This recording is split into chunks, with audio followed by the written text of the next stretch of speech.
avec Laurine, mais pas avec Laurine, petite explication à venir, pour un On My Shelf. Qu'est-ce que le On My Shelf? Le On My Shelf, il s'agit d'une vidéo où vous nous donnez des chiffres et nous prenons, en fonction de ces chiffres, je vous expliquerai après, dans nos bibliothèques pour vous les montrer et vous les présenter et juste vous dire est-ce qu'on les a lus, oui, non, est-ce qu'on les a aimés, oui, non, et ce qu'on en a pensé en général. En gros, c'est un peu un moyen de faire ressortir de nos bibliothèques des lectures d'il y a longtemps, peut-être bien même d'avant qu'on ait la chaîne. Bon, ça c'est le concept de base. Pourquoi on le fait pas à deux? Vous êtes pas bêtes, vous vous doutez bien que si on doit faire ça, c'est chacune dans notre bibliothèque. Et vous vous dites, ah mais pourquoi t'as choisi de faire, enfin pourquoi vous avez choisi de faire cette vidéo-là, chacune dans vos bibliothèques?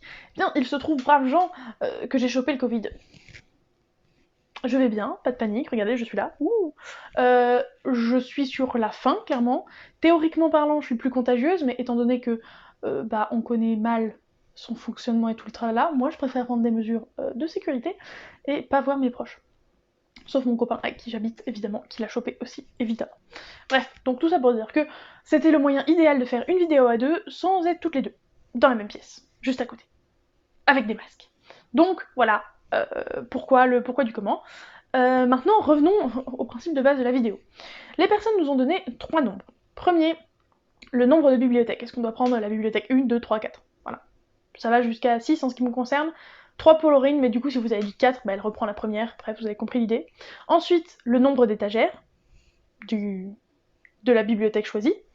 Et ensuite, et enfin, le nombre de livres que je dois prendre dans la bibliothèque. Du coup, je m'excuse aussi parce que je vais un peu passer mon temps la tête sur mon téléphone pour regarder, vous, ce que vous avez pu me donner comme chiffres et comme nombre.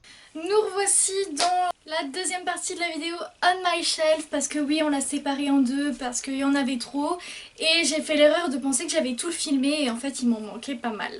Du coup, je vous retrouve ici dans un autre jour alors que Clémentine elle a filmé tout en une fois. Moi j'ai dû refilmer, donc c'est pour ça que je me suis changée, c'est un autre jour. Donc voilà, je crois que j'ai répété assez de fois, c'est un autre jour. Premier livre, donc proposé par Kako Bookin, qui est une copine booktubeuse, que je vous mettrai évidemment, dont je vous mettrai évidemment sa chaîne en barre d'infos, et qui donc nous propose 5, donc c'est celle-ci, celle de manga, 2 et 31. 1, 2, oh, ça serait presque à portée de main, mais comme la chaise est devant, je peux pas prendre. Je reviens.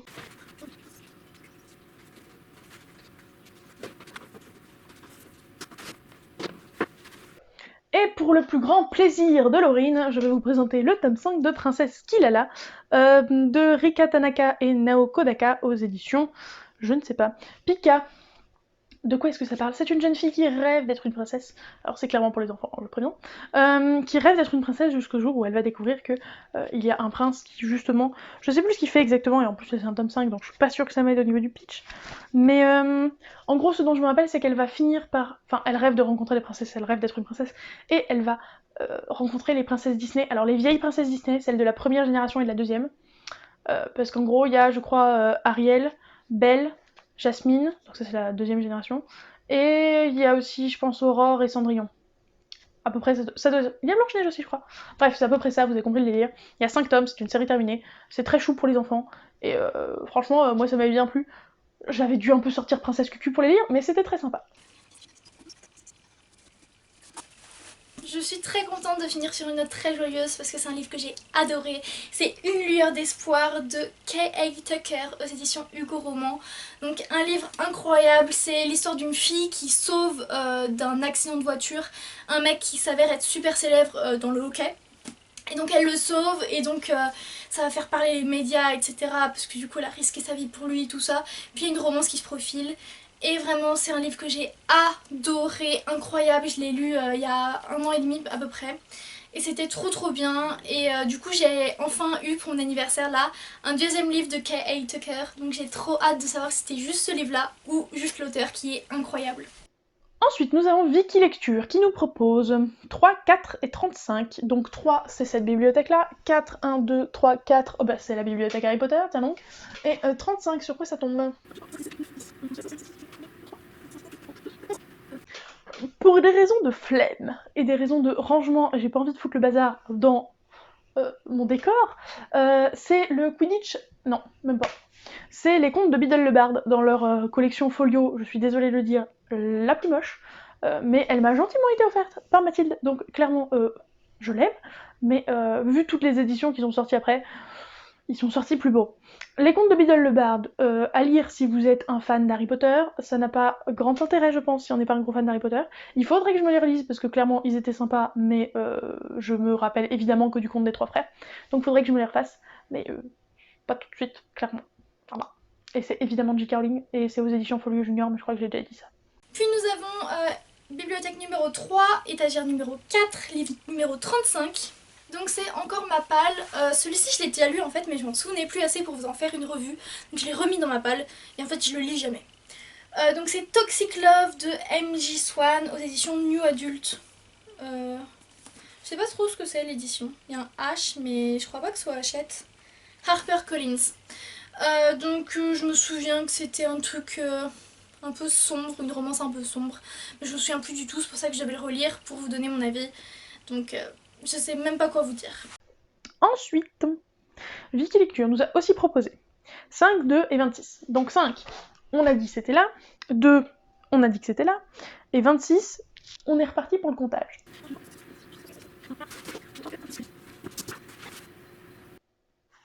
Ça a failli être de nouveau Princesse Kilala, mais non, nous sommes tombés sur l'artwork, on peut dire, de l'Atelier des Sorciers, donc qui est de Kamome Shirahama, et je crois que c'est aux éditions Pika, oui c'est ça. Je crois que ça faisait partie de l'édition collector du tome 6, voilà. Donc c'est pas un livre à proprement parler, mais les illustrations sont très belles, et comme dès le tome 2, j'ai pris les éditions spéciales, j'ai plus le mot, je l'ai dit tout à l'heure, mais je l'ai déjà plus, bah du coup j'ai envie de continuer comme ça, et voilà. C'est pas un livre à proprement parler, mais il est magnifique. Il s'agit de The Score, le tome 3 de Off Campus de Elle Kennedy. C'est une romance chez Hugo Roman et vous savez que je l'adore, vous en avez pas mal parlé quand même de Elle Kennedy et de ses Off Campus. C'est une de mes romances préférées parce que je la trouve juste trop bien écrite, trop bien, les mecs à chaque fois ils sont trop bien. Je crois que mon préféré c'est le 1 mais j'en aime vraiment beaucoup. Du coup ouais, vraiment super romance avec 4 mecs qui sont... Non, je crois qu'ils sont pas tous colocataires, mais c'est 4 mecs super potes, donc un pour chaque tome, et ils font du hockey ensemble, ils font partie de l'équipe de l'université, et donc 4 nanas différentes, et donc il y a des romances, ils se rencontrent dans différentes occasions, etc. Mais vraiment c'est genre mes petites romances chouchou. Ensuite, Mathilde Amb, AMB, nous propose 3, 3 et 3. Ouh. Donc 3, la bibliothèque Harry Potter, sauf que 3 c'est l'étage du dessous et le troisième tome. Décale-toi, merci bien ma petite Anna. Non, vous ne la voyez pas. Non, tombe pas là. Non, non, voilà, merci. Tada! Il s'agit du tome 2 du Pays des Contes, le retour de l'Enchantresse, évidemment de Chris Colfer aux éditions Michel Lafon, qui est beau mais très abîmé parce que je l'avais acheté en vente privée, donc le dos a été un petit peu abîmé. Quoi vous dire? C'est l'histoire de... Attendez, je vais retrouver. Connor et... Non, j'ai plus son nom. Alex, mais oui évidemment. Donc c'est l'histoire de deux faux jumeaux, Alex et Connor, qui vont basculer dans le Pays des Contes après avoir lu le livre de leur enfance du Pays des Contes. Et c'est très très chouette, très chouette. Et si vous aimez tout ce qui est contes, personnages de contes, c'est tellement bien. Au final, ce tome 2, c'est celui qui m'a le moins plu, parce que clairement j'ai trouvé que ça ressemblait beaucoup trop au tome 1. Mais c'est si bien, c'est si bien. Je vous conseille très vivement la série. Elle fait 6 tomes, et elle est terminée, même s'il y a le préquel, dont les tomes sortent encore, actuellement. Mais c'est une bombe. Après, faut aimer la jeunesse, mais c'est épais. Mais c'est une bombe.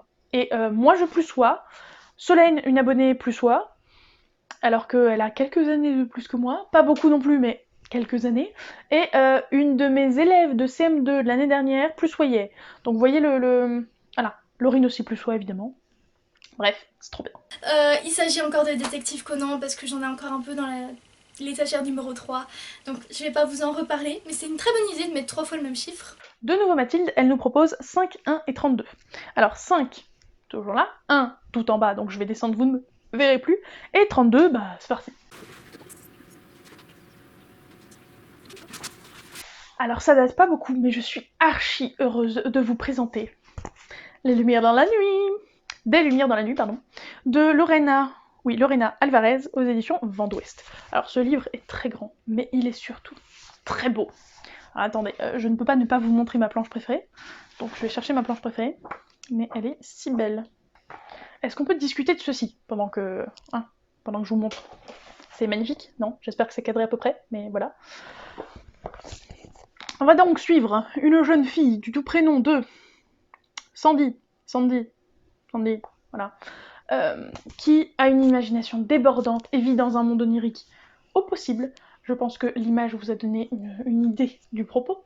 Et en gros, on va suivre ses aventures dans son monde imaginaire et en même temps, en fait, elle adapte le monde réel à son monde imaginaire et vice-versa. Et c'est vraiment très beau, c'est très chouette. Et je vous recommande chaleureusement si vous aimez tout ce qui est illustré parce que c'est une bombe. Après, il n'y a pas 12 000 retournements de situation, hein, si vous aimez les trucs illustrés oniriques, je précise. Il s'agit de Another Story of Bad Boys, la saison 1, enfin l'épisode 1 de Mathilde Aloha aux éditions Hachette. Ce tome-ci qui est assez conséquent quand même parce qu'il fait un peu moins de 600 pages, mais il est quand même pas mal gros. C'est une romance qui était sortie sur Wattpad à la base et que j'avais beaucoup aimé, mais que je sais pas, le deuxième tome, peut-être que ça aurait dû s'arrêter au tome 1, le deuxième tome j'avais moins aimé. Et du coup j'ai jamais acheté le tome 3, je crois qu'il y a que 3 tomes. Je sais plus trop, je sais que c'est une romance entre Cameron et Evan, je crois, ou Lily. Je sais plus comment s'appelle la fille, peut-être Lily. Et je sais qu'il y a une romance entre eux et qu'ils sont au lycée il me semble, mais je sais plus trop ce qui se passe sinon. Je me souviens que... Non, ça m'avait pas fait penser à After, mais le personnage masculin vite fait un petit peu, mais vraiment vite fait, hein, je veux dire... Mais sinon, ouais, c'était une très très bonne romance. Un peu plus ado parce qu'il n'y a pas de sexe, il me semble. Donc c'est. Bah oui, chez Hachette, ça m'étonnerait. Donc c'est un peu plus ado que ce que je lis habituellement, mais je l'ai lu quand même il y a quelques années. Mais ouais, c'était pas mal. Vraiment, ça allait. C'est juste le haut de Wattpad, on va dire. Le Wattpad publié mieux. Ah, Solène, la fameuse Solène dont je parlais tout à l'heure, nous propose 5, 6 et 26. Donc 5, on bouge pas. 6, là-haut. Et 26, on se retrouve dans 2 minutes. Assez ironique, je vous ai tourné il y a de ça 15 minutes mon dernier update BD manga qui sera pas sorti, enfin celui que j'ai filmé juste avant sera pas sorti quand vous verrez celle-là, et je vous présentais le tome 3 de cette série, et là il s'agit du tome 2. Donc il s'agit de Running Girl, ma route paralympique de Naomi Shigematsu aux éditions Akata. On va suivre une jeune fille qui a été amputée au niveau du dessous du genou, enfin juste en dessous du genou quoi, et qui clairement déprime, mais un jour, grâce à son kiné il me semble, elle va sortir de cette torpeur parce qu'elle se rend compte que oui, il y a des athlètes paralympiques, et oui, tu peux toujours courir même si t'es handicapé, oui, ça c'est trop bien. Et du coup, elle est trop contente, elle est trop heureuse, elle va se mettre à la course, et son objectif, c'est les paralympiques. Voilà. J'adore cette série, elle est en 3 tomes, donc vous n'allez pas vous ruiner dessus, elle est très très bien, et si vous manquez de lecture handicap, je vous la conseille très vivement. Du coup, ça nous donne le même livre que tout à l'heure, donc je vais prendre le livre numéro 27. Non, même pas, je vais prendre le numéro 28 parce que le numéro 27 c'est le 4ème tome de la saga. Donc la saga, Royal Saga, tome 1, Commande-moi de Genevali aux éditions Hugo Roman, poche. J'ai pas trop kiffé, c'était une romance entre une fille qui a une mère qui veut toujours être la plus select, la plus famous, etc. Et elle rencontre lors d'une soirée que sa mère organisait, le prince. Et il y a un truc entre eux. Sauf que c'est le prince, il peut pas être avec elle, etc. Donc ça tourne autour de ça, c'est à notre époque. Et c'était pas mal, mais je m'attendais à beaucoup mieux, parce que j'ai vu qu'il y avait beaucoup de bons avis. Et moi je trouvais pas ça si fameux que ça, donc peut-être que je me lancerai dans le 2ème tome un jour. Mais ça m'a pas paru si foufou, donc j'étais en mode... Ouais, bon, d'accord, ouais, c'est pas mal, hein, mais voilà quoi, rien de plus. Ensuite, elle nous propose 4, 3 et 11. Première arrivée de la bibliothèque derrière moi. Et je vous présente un de mes plus beaux livres de poche, Le Hobbit, tout plein de brillance et tout ce que vous voulez, de évidemment J.R.R. Tolkien. Tolkien. Il a le dos un peu abîmé, et je sais que c'est pas moi qui l'ai abîmé, alors je ne comprends pas, je suis perplexe. C'est aux éditions Le Livre de Poche, il est magnifique dans cette édition-là, et je suis pas sûre d'avoir besoin de vous présenter Le Hobbit.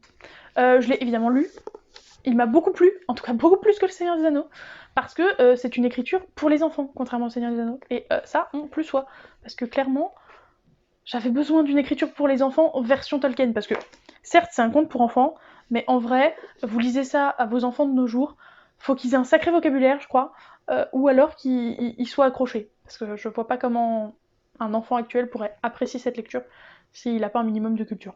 Bref, excellente lecture, cette édition est magnifique. Il y en a probablement des plus belles, mais j'adore celle-là.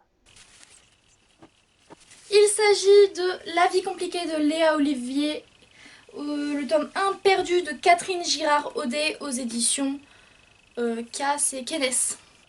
C'est l'histoire d'une fille collégienne, il me semble, qui doit déménager et on voit toute sa vie compliquée de collégienne, quoi.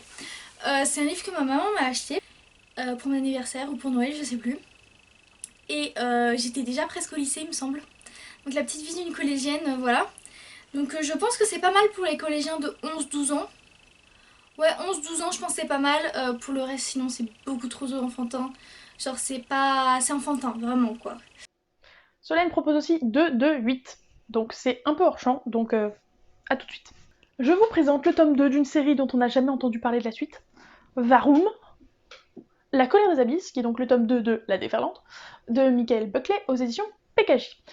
C'est le premier tome, je l'avais eu en gagnant le concours des loisirs de Simi. Pareil, je vous mets sa barre d'infos. Enfin, je vous mets sa chaîne en barre d'infos, mais elle fait plus de vidéos. Enfin, elle en fait une fois tous les 4 mois, mais voilà, donc elle fait plus beaucoup de vidéos. Et ça, c'est le tome 2. J'avais pas lu le tome 1, du coup, je me rappelais de rien du tout. Et il y a aucun rappel là-dedans, sauf à la toute fin quand il est déjà trop tard, donc je vois pas l'intérêt. Ça a été un peu une catastrophe.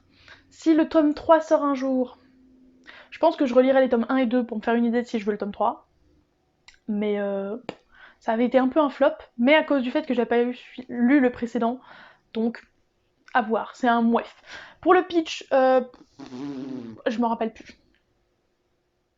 Juste, il y a une espèce qui va un jour sortir de la flotte, qui sont un peu mi-humaines, mi-marines, un peu comme dans Pirates des Caraïbes, vous voyez. Vous avez l'idée, je suis sûre.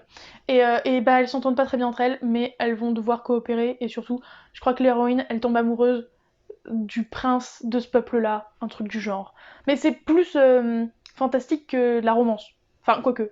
Ouais, c'est autant l'un que l'autre. Mais bref, ça date dans mon cerveau, c'était bof. Et donc, ouais, voilà. Il s'agit de Froid comme une tombe, le tome 3 de Chasseuse de la nuit de Janine Frost. Il me semble que je vous en ai déjà parlé dans la première partie, peut-être pas avec ce livre-là, mais un autre livre de cette série. Donc c'est l'histoire de Kat qui... Mais c'était peut-être même ce tome-ci, je sais plus, mais je crois que je vous en ai déjà parlé. Donc c'est Kat qui chasse les vampires avec un chasseur de vampires. Et il me semble... En fait j'ai peur de dire une bêtise. Il me semble qu'elle est moitié vampire. Mais je sais pas si je confonds avec un autre livre de Biclit. Je sais plus trop. Pour moi, elle était moitié vampire, mais je suis pas sûre. Et donc, ils chassent les vampires ensemble avec Bones. Voilà. Et du coup, il y a des jeux de verbal, c'est trop amusant et tout. Et c'est une série que j'adore vraiment. Mais oui, je suis sûre que je vous en ai parlé. Bon, tant pis, désolée. Alors, ce qu'il faut quand même savoir, c'est que j'ai bien ri, beaucoup ri, parce qu'il y a qu'une personne qui a proposé la bibliothèque 6, qui m'a bien arrangé, et qu'une personne qui a proposé la bibliothèque 1. J'ai pas trop compris.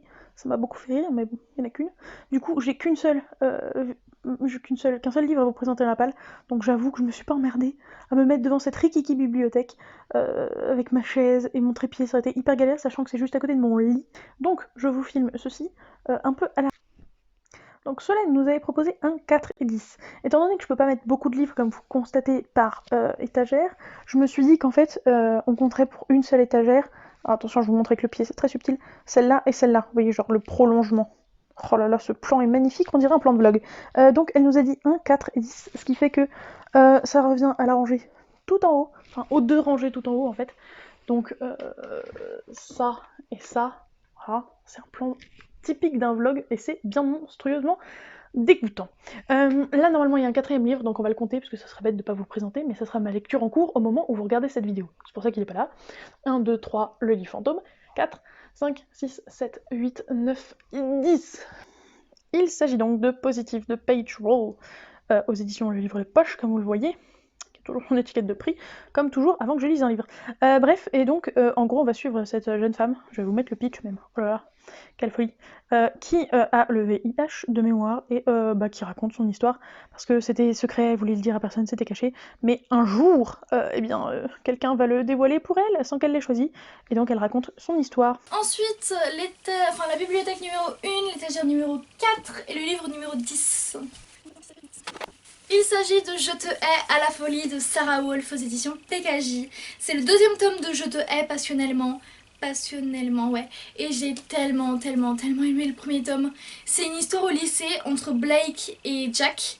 Jack qui est super froid, le mec beau, mais genre... vous savez, genre mâchoire et qui fait un peu peur et tout. Et la fille, genre, elle se le colle à dos dès le début. Je crois que c'est une nouvelle dans... Oui, c'est une nouvelle dans le lycée, elle se le colle à dos dès le début et elle a une grande gueule et du coup ils l'ouvrent tous les deux et ils sont super intelligents. Et dans le premier tome c'est grave développé le fait qu'ils soient super intelligents tous les deux. Et vraiment c'était trop bien, genre le premier tome surtout, mais mais un bijou entre deux personnages qui cherchent, qui font des blagues, qui se font ci, des coups bas, etc. Super intelligent, enfin c'était trop bien. Même si c'est du lycée, c'était trop bien.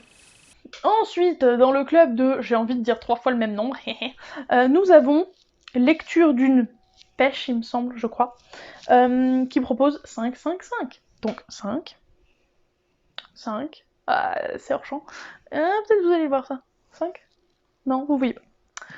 Bah, j'avais du mal à le retirer l'étiquette parce que c'est tout collant. Berk.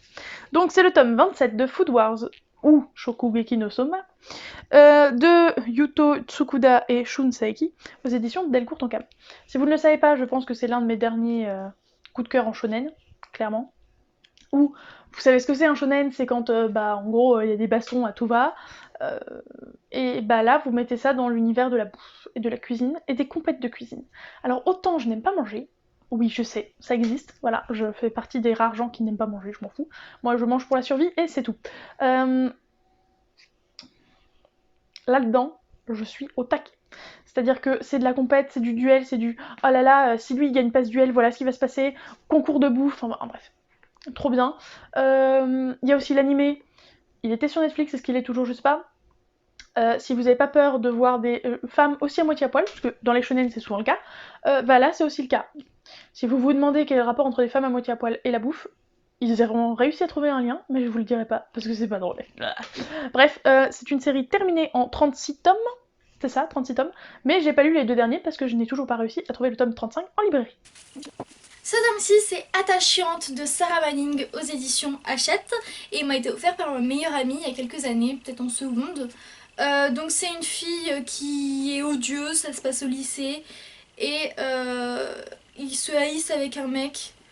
Enfin ça ressemble un peu au synopsis de Je te hais passionnellement, sauf que celui-là c'était déjà un peu plus enfantin, abordé d'une autre façon.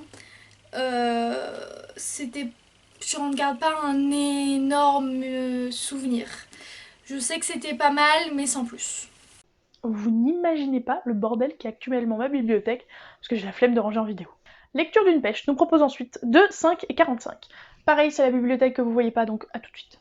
Alors, notre chère lecture d'une pêche a choisi la rangée où je pose fort subtilement mes lectures à chroniquer. Du coup, je me suis dit, comment est-ce que je les cale? Et je me suis dit, ouais, mais si tu les comptes pas, c'est bête, ça veut dire qu'ils n'auraient pas pu faire partie du challenge. Et on est ressorti que moi je voulais absolument que ce soit un des bouquins derrière parce que c'est ma rangée de mes livres préférés en non-SFFF.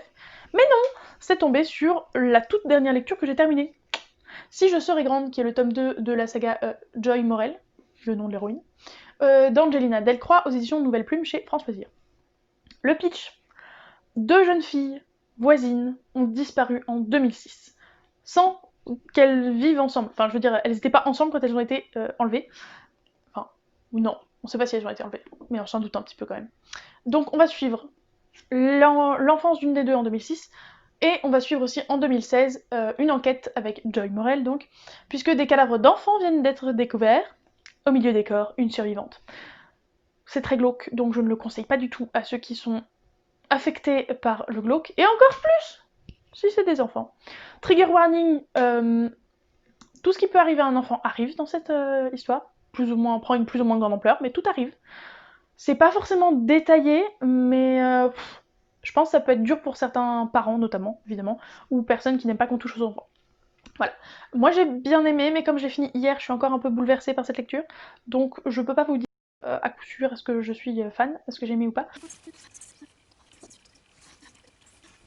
Il s'agit de Jeux de patience, le tome 1 de Jennifer L. Armentrout aux éditions J'ai lu. Donc vous savez que c'est une série de romances que j'adore, mais j'adore vraiment. C'est trop bien.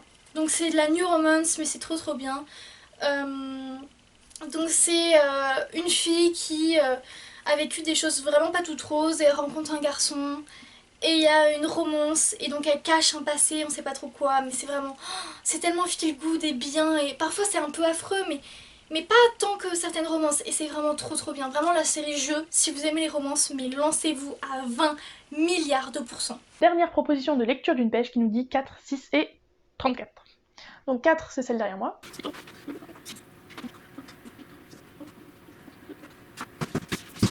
Magnifique, sublime, improbable, elle a réussi à tomber sur la seule étagère dédiée au livre de mon copain. Voilà, hein, elle est forte, tant pis.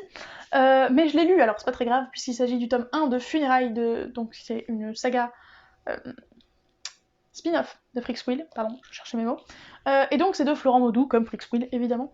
Donc ça c'est le tome 1, c'est aux éditions Ankama. Et c'est le label 619, je crois que c'est ça. Ah, l'histoire de Funérailles. Comment vous dire? C'est très compliqué de vous faire le pitch. En gros, si vous voulez, il y a un moment dans Freaksquill où il y a un gars qui raconte un truc à une fille, genre son histoire personnelle, et c'est complètement zappé dans Freaksquill. Et on nous dit dans Freaksquill qu'il y a une saga complète par rapport à cette histoire qui a été racontée. Du coup, c'est la saga en question. Pour vous faire une idée, pour Freaksquill, c'est un monde où les super-héros existent, voilà, et on va suivre nos héros, bien sûr, nos héros qui sont un peu des héros, puisque ce sont des héros un peu pas doués. Il y a 2 écoles de super-héros dans la ville et ils sont pas dans la bonne école. Parce que l'école est pas très réputée, tout ça.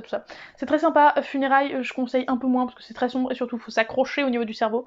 Parce que à chaque fois qu'il y a un nouveau tome qui sort et qu'on l'achète, on est perdu si on ne lit pas tous les autres avant. Donc on va continuer à acheter les tomes de la série.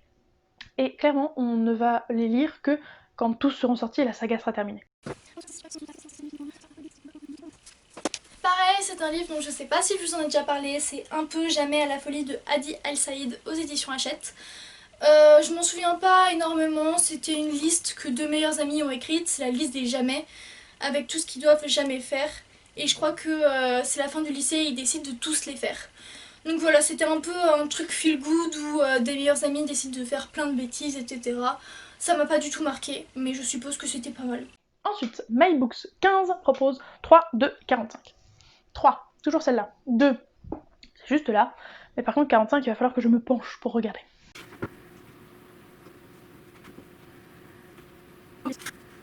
Yes, c'est tombé sur Opération Pantalon, qui est un de mes gros coups de cœur de l'année dernière ou il y a 2 ans, qui faisait partie de mon top 5, très clairement.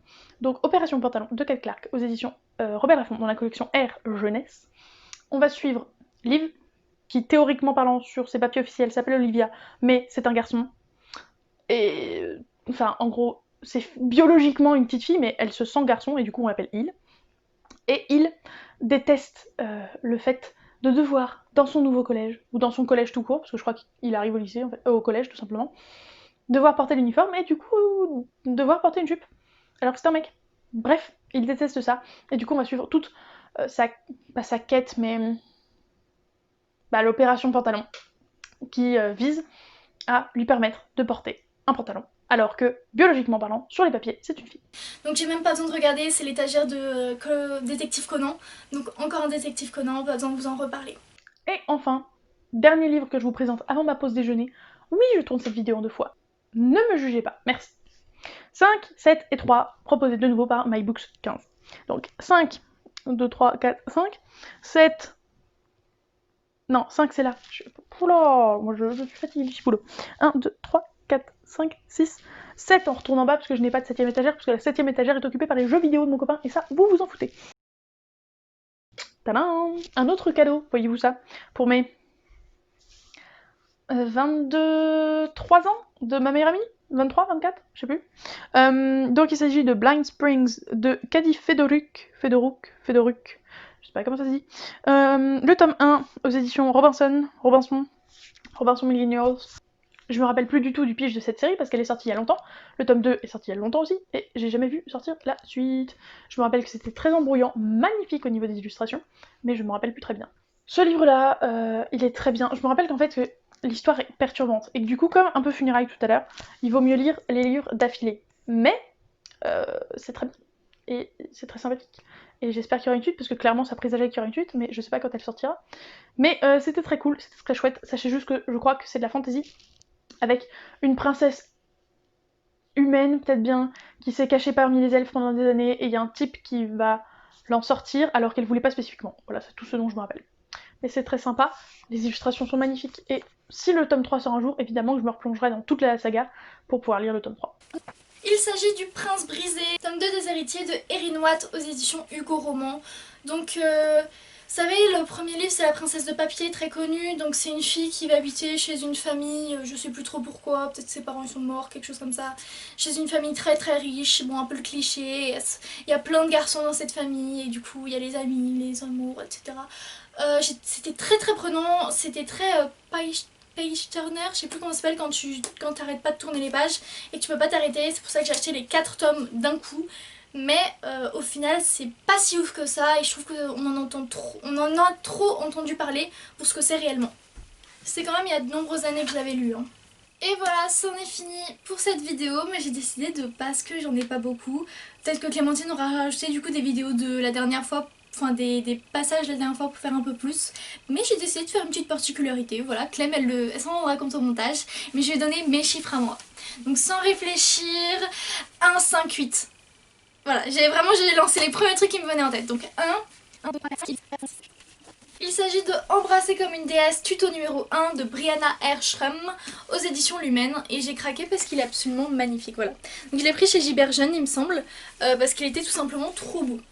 Donc c'est des tutos qui permettent de régler les problèmes d'adolescents. Donc il me semble que c'est une sorte de liste et que la fille, parce que son père il se remarie, du coup elle va pas super bien et du coup elle décide de faire des trucs un peu fous.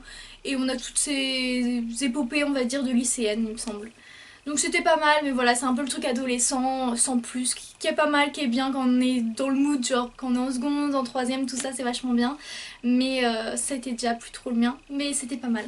Et voilà, j'espère que cette vidéo vous aura plu, mettez un petit pouce en l'air et un commentaire. Et puis je vous invite à mettre la cloche pour être prévenu quand on sort une vidéo. Elles sortent tous les lundis et jeudis à 16h30 et je vous souhaite de joyeuses lectures. Ciao! N'oubliez pas de vous abonner, abonnez-vous.